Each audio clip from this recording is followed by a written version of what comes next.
Cole Palmer, ou comment un indésirable de Pep Guardiola a conquis l'Angleterre et sa première ligue. À seulement 22 ans, il terrorise les terres anglaises chaque week-end en première ligue. Depuis son arrivée à Chelsea et ses premières saisons régulières, il n'y a pas un joueur qui a plus de contributions en termes de goal assist que Cole Palmer. Que ce soit le cyborg Erling Haaland ou que ce soit l'Égyptien Mohamed Salah. Cole Palmer est un phénomène mondial. Salut tout le monde, c'est Ous. On se retrouve pour une nouvelle vidéo, cette fois-ci pour parler d'un jeune prodige anglais. Car en effet, si la saison dernière, Jude Bellingham a éclaboussé la rétine au Real Madrid, il y a un autre anglais qui a débarqué à Chelsea, qui était un indésirable de Manchester City et de Pep Guardiola, qui a écrasé toute concurrence en première ligue. La saison dernière, en première ligue, il a réalisé une saison avec 34 matchs, 22 buts et 11 passes décisives. C'est tout simplement le meilleur taux goal assist depuis Cristiano Ronaldo et Erling Haaland en termes de joueurs de moins de 22 ans. C'est pour vous dire à quel point ce joueur a vraiment explosé les records en première ligue et qu'il est un vrai phénomène. Et aujourd'hui, nous allons parler de son histoire, c'est-à-dire ses années à l'académie où il y a eu quelques difficultés, son Euro U21 qui l'a propulsé vers la lumière,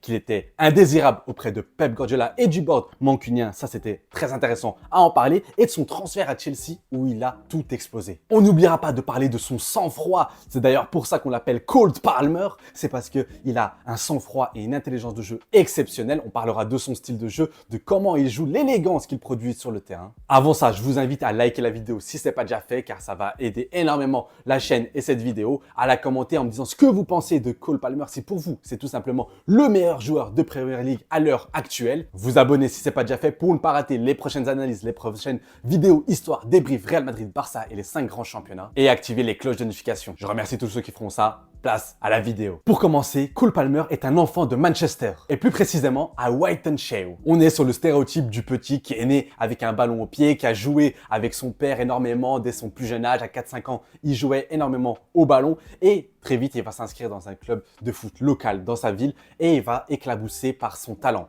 Cependant, il y a quelque chose qui est directement à noter, c'est que Cole Palmer, étant plus petit et même dans l'adolescence, était quelqu'un de très petit de taille et très frêle. C'est pour ça que son père lui dira qui devra miser sur ses qualités techniques pour l'instant et qu'il grandira un jour ou l'autre. C'est une petite astérix à noter car ça reviendra plus tard, ça pourra lui causer des problèmes plus tard. Il jouait dans son petit club local, il a impressionné tout le monde dans un tournoi, ça ressemble au cliché du film du petit qui part de rien et qui arrive tout en haut.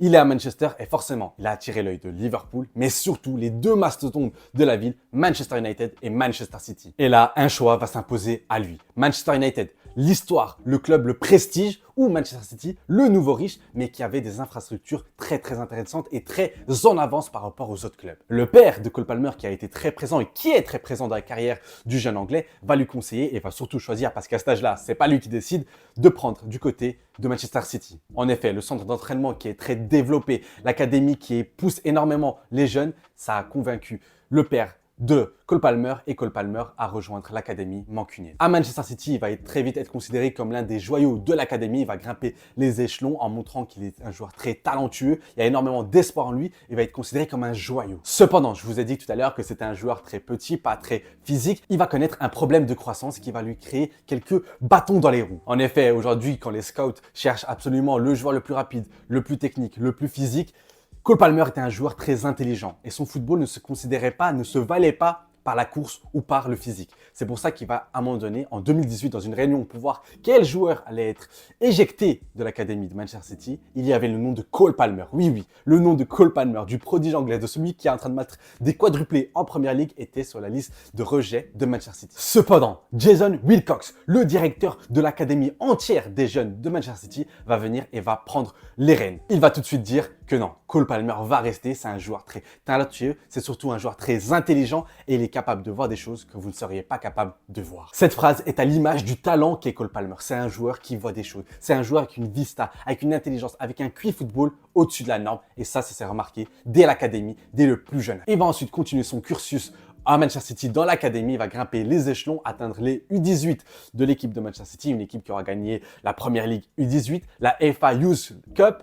En effet, c'est une équipe qui va extrêmement bien jouer et Cole Palmer sera l'image de cette équipe et il va même en devenir le capitaine. Une information intéressante, ça prouve que même si À l'extérieur, c'est quelqu'un de très discret, quelqu'un de très réservé. Sur le terrain, c'est quelqu'un qui a un vrai leadership, un vrai charisme. Les mois passent, les années passent, Cole Palmer continue de performer à l'académie. Il va commencer à toquer à la porte de l'équipe senior, celle de Pep Guardiola. Il était complètement en avance sur les joueurs de son âge, c'est-à-dire en U23. Il était au-dessus de la norme, que ce soit statistiquement ou techniquement, il était bien au-dessus. Il va commencer à s'entraîner avec l'équipe senior, c'est-à-dire l'équipe de Pep Guardiola, l'équipe qui va ravager toute la première ligue. Malheureusement, il y a beaucoup d'offensives du côté de Manchester City. Il y avait trop de grands joueurs, trop de stars pour que Cole Palmer puisse s'exprimer librement sur le terrain et puisse jouer énormément au sein de l'équipe de Manchester City. Guardiola lui donnera quelques miettes, notamment un match en League Cup. D'ailleurs, c'est vraiment dans les coupes que Cole Palmer va jouer assez souvent. En effet, on sait que Guardiola aime faire tourner dans les coupes, que ce soit la Coupe de la Ligue ou la FA Cup. Et il va jouer aussi 8 minutes en Ligue des Champions qui vont lui permettre de marquer son premier but en Ligue des Champions. Il va montrer quelques belles choses, mais pas assez de minutes convaincantes pour rester dans l'équipe première. Il va enchaîner avec les U23 et l'équipe senior. Il va jouer quelques minutes avec l'équipe senior, mais c'est bien les départs de Gabriel Jesus et Sterling qui vont donner de l'espoir aux jeunes mancuniens pour espérer jouer un peu plus la saison prochaine. Il y a toujours cette promesse dans l'entraîneur et du board de la saison prochaine, tu joueras plus quand tu auras plus d'expérience. Malheureusement pour lui, ça va pas se passer comme prévu. En effet, il va devenir un joueur exclusif de l'équipe A. Il va plus jouer avec l'équipe 2 de Manchester City, mais il va jouer trop peu de minutes. Au cumulé, il va jouer seulement 850 minutes toute une saison avec Manchester City. C'est vraiment trop peu pour un joueur de son âge, un jeune joueur qui a besoin de s'exprimer, qui a besoin de se développer, qui a besoin d'enchaîner, ne doit pas rester autant sur le banc. Et même si c'est Manchester City, Cole Palmer commence à s'impatienter. D'ailleurs, il est intéressant de voir le parallèle avec un Phil Foden, même si Phil Foden était un joyau assez différent, c'était un diamant que tout le monde voyait, c'était un joueur qui avait éclaboussé son talent auprès de Pep Guardiola. Le tacticien espagnol était impressionné par Phil Foden, donc c'était assez différent, alors que Cole Palmer a dû travailler, a dû insister parce que son talent peut-être n'était pas assez visible. Pourtant, il en a énormément, peut-être autant qu'un Phil Foden. D'ailleurs, si vous pensez que Cole Palmer a plus de talent que Phil Foden, n'hésitez pas à le noter en commentaire. Après une saison pareille, il va être appelé pour l'Euro U21. Il aura un rôle très important, c'est l'un des cadres, des stars de cette équipe U21 de l'Angleterre. Et il va réaliser un très bon Euro, il va être très important, notamment en demi-finale et en finale où il va contribuer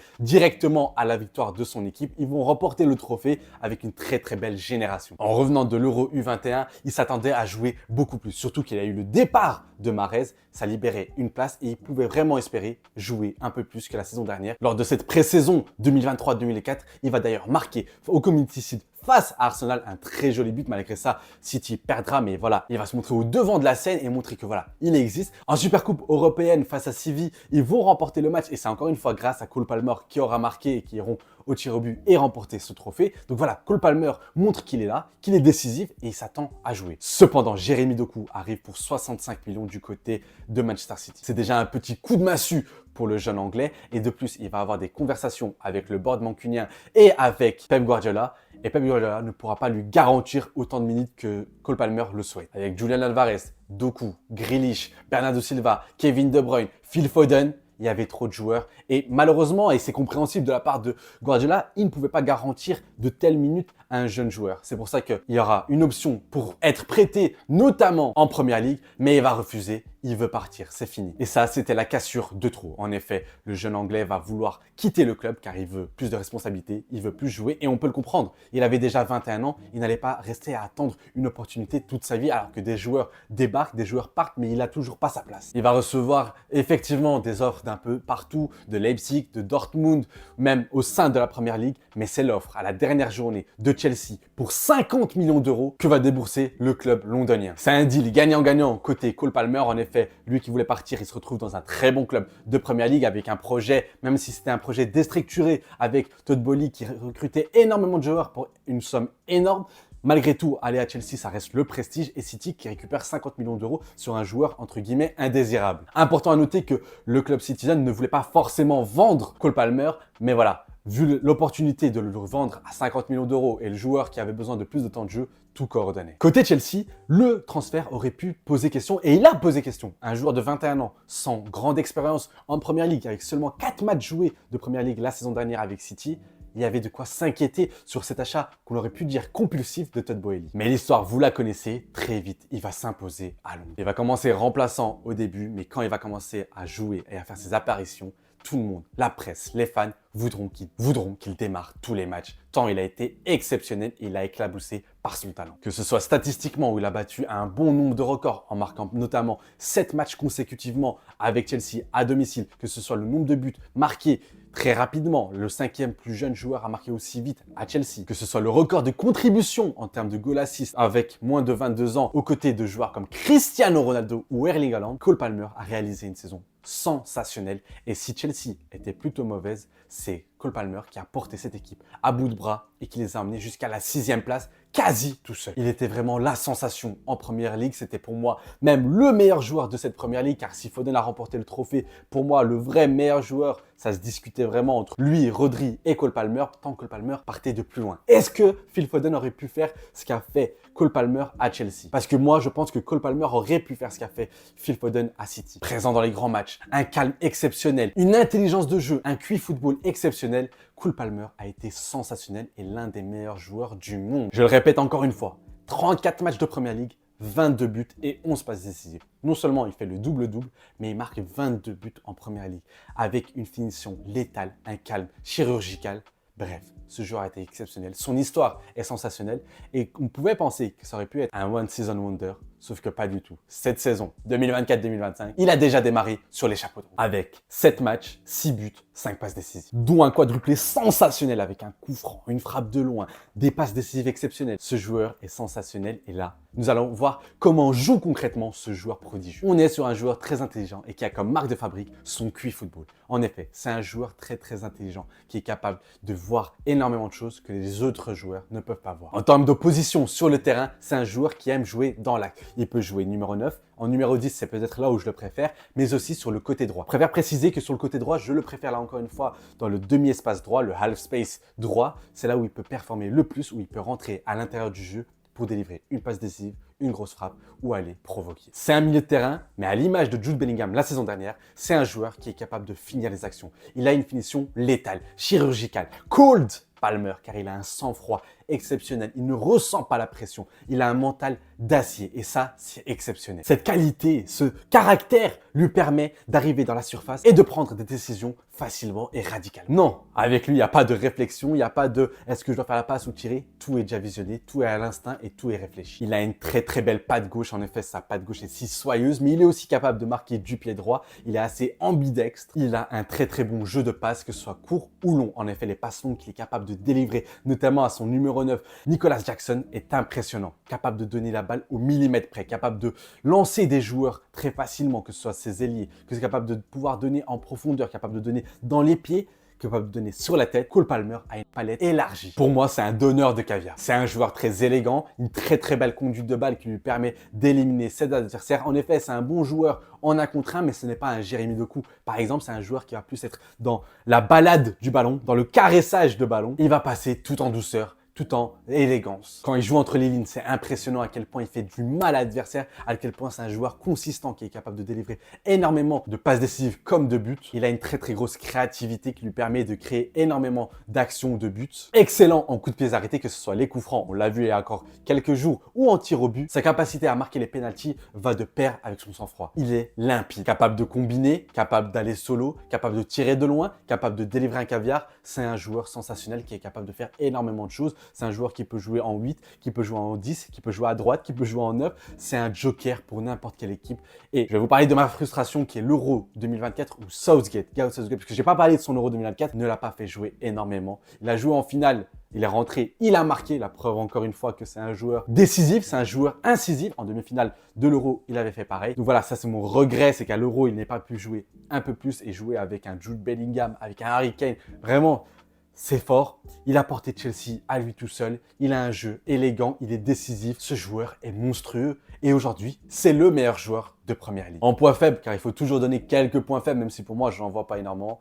Il y a son jeu aérien, malgré qu'il soit grand. D'ailleurs, Lui qui avait un problème de croissance, aujourd'hui, il est plutôt grand. Et sa vitesse, il n'est pas très rapide, mais pour le jeu qu'il déploie, ce n'est pas non plus très nécessaire. Et voilà la fin de cette vidéo. J'espère qu'elle vous aura plu. On a parlé du crack anglais, le meilleur joueur selon moi de Premier League et l'un des meilleurs joueurs du monde. C'est vrai, il faut mettre le terme dessus. C'est l'un des meilleurs joueurs du monde, capable de faire basculer un match à lui tout seul, capable d'être très élégant, de nous faire kiffer, mais d'être décisif. Il a très bien compris le football moderne. Statistiquement comme techniquement, il est impressionnant. Ce qu'il fait à Chelsea, ça m'étonne chaque semaine et chaque week-end. Il terrorise la Première Ligue. C'est devenu l'un de mes chouchous. Son histoire est assez fabuleuse et assez inédite. Un joueur qui a été benché et qui a été un peu indésirable de Pep Guardiola et du board mancunien, qui devient en un an et demi, ses premiers vrais matchs de Première Ligue, il devient l'un des meilleurs joueurs de ce championnat. C'est exceptionnel. Et vous pensez quoi de ce joueur qui est Cole Palmer? Est-ce que c'est l'un des meilleurs joueurs du monde? Est-ce que c'est le meilleur joueur de Première Ligue selon vous? Est-ce qu'il aurait réussi à Manchester City? Je vous attends, vous et vos arguments, en description. En attendant, je vous dis à très vite. N'hésitez pas à liker la vidéo, ça donne énormément de force, surtout si elle vous a plu. Commentez, comme je l'ai dit, vous abonner si ce n'est pas déjà fait, mettre la cloche de notification pour ne pas rater les prochaines vidéos. C'était Ous et à la vie dans les dans la mer.